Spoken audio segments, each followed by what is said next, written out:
Love means never having to say you're sorry. After all, at some point in your life, that love was the most important thing to you. That love might be the one that you hope would you last forever. That love made you that destiny does exist. And that love made you question why you afraid to fall in love in the first place. At that time in your life, everything just seemed so perfect.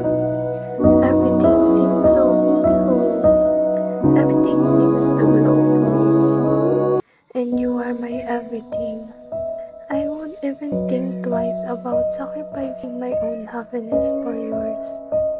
I was even willing to burn up this small but crumpled heart of mine, just so I could be with you. All I ever did was care for you. All I ever did to make you happy. And all I ever did was love you.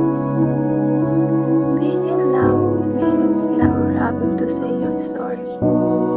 But I needed to ask forgiveness